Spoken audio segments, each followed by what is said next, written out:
हाँ, ये बड़ी अचंभे वाली बात है, क्योंकि जब मीडिया के सामने मेरी बात हुई थी, तो मैंने किसी का नाम लिया नहीं था, और उसके बाद भी उनके सुपुत्र ने सोशल मीडिया पे एक पोस्ट चढ़ाई और उसके अंदर बोला कि रोकोगे तो काफ़िला बन जाऊँगा। तो ये तो एक ही चीज़ दर्शाता है कि जब नाम नहीं लिया और आप अगर स्टेटमेंट दे रहे हो, तो भाई चोर की दाढ़ी में तिनका टाइप की बात लगती है, तो लोगों ने कयास लगा लिया होगा कि भाई इनका ही नाम है। और रही बात कि उनका ये कहना कि सबूत लेकर के आए, सबूत दे। देखिए, पार्टी का एक डिसिप्लिन होता है, उसके अंदर जो सही प्लेटफॉर्म होता है उसके ऊपर किसने उसको, दो अलग अलग इसके अंदर तथ्य हैं। एक है कि वो लेटर लीक कहाँ से हुआ, और दूसरा ये है कि उस लेटर को वायरल करने में किन लोगों का हाथ था। और इसके पीछे जो राजनीति है, वो जिस सही प्लेटफॉर्म पे बतानी है पार्टी के अंदर, वो हम बता चुके हैं, वो लोग उससे संतुष्ट भी हैं।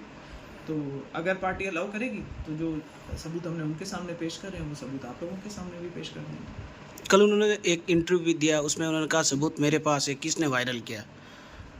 नहीं, उन्होंने बोला है, मैंने फिर बताया कि उन्होंने बोला है कि पता किसने लीक किया, ये सबूत मेरे पास है। लोगों के नाम है मेरे पास। हाँ, लीक करने वालों के नाम। तो ये क्या चल रहा है? किन्होंने किया उनके भी नाम बताए। तो ये क्या चल रहा है अभी पूरा खिंवसर में? देखिए, मैंने पहले भी बताया था कि ये एक बहुत ही दुर्भाग्यपूर्ण मतलब जिसको कहेंगे घटना है।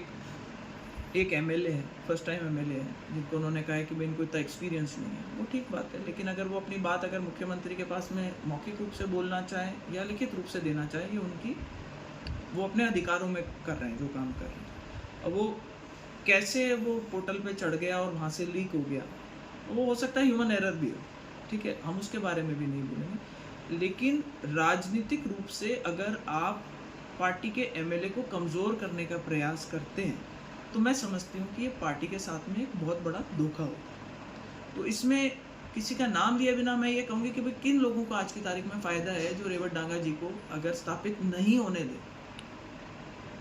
तो ये आपका जो सवाल है, उसका जवाब मैं इस सवाल के रूप में देना चाहूँगी कि कौन वो लोग हैं जो रेवत डांगा जी को स्थापित नहीं होने देने में अपनी राजनीतिक रोटियां सेकेंगे। और यहीं पे आपको इस पूरी चीज़ के बारे में पता चल जाएगा।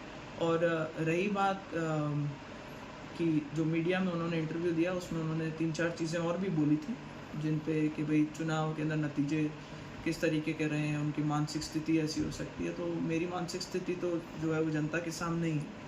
और मैंने जिस दिन से पार्टी में आई हूँ, मैंने पार्टी को मजबूत करने का ही काम किया। और आप चाहे कहीं भी देख लें, चुनाव से लेकर के एमपी इलेक्शन से लेकर के बाई इलेक्शन तक, हर जगह यही प्रयास किया है कि भारतीय जनता पार्टी मजबूत हो, हम जीत करके निकलें। बहुत से लोगों के सहयोग के साथ में हमने खिंवसर का चुनाव जीता।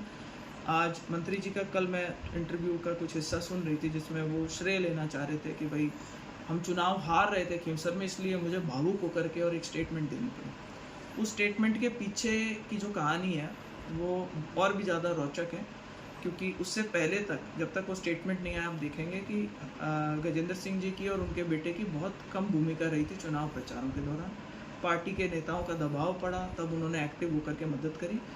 और उसको भी बाद में जिस तरीके से उन्होंने भुनाने का प्रयास किया कि दो समाजों के अंदर की सब आपकी वजह से नहीं जीते, उन्होंने एक बहुत ही करेक्ट कॉन्फ़िगरेशन देते हुए बताया कि 15% जाटों के वोट उनके साथ थे और बाकी खिलाफ थे, और ऐसी परिस्थिति में अगर हम आगे नहीं आते तो चुनाव नहीं जीतते। तो ये मुझे लगता है कि जहाँ एक समाज का अच्छा सहयोग रहा है रेवत डांगा जी को, वहाँ पे ये कहना कि साहब केवल 15% ही लोग थे और इसलिए मुझे आकर के और ऐसा बयान देना पड़ा, मैं समझती हूँ कि एक गलत तरीके की सोच है। उनसे पूछा गया था कि आपने, आपके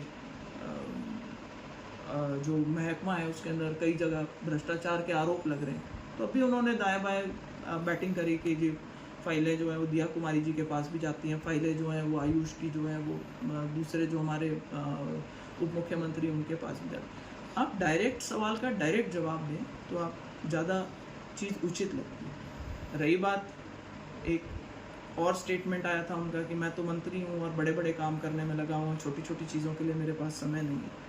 तो मैं तो इतनी रिक्वेस्ट करना चाहूँगी कि आप हमारी पार्टी के बहुत सीनियर नेता हैं और हमारे कार्यकर्ताओं की छोटी छोटी उम्मीदें होती हैं। बड़े बड़े काम आप कर रहे हैं, बहुत अच्छी बात है, लेकिन जो कार्यकर्ताओं की छोटी छोटी बातें उन पर भी ध्यान दें, जिससे कि उनकी रोज़मर्रा की ज़िंदगी में अगर कहीं दिक्कत आ रही है तो सरकार का उनको भी सहयोग मिल सके। ये मेरी एक रिक्वेस्ट रहेगी।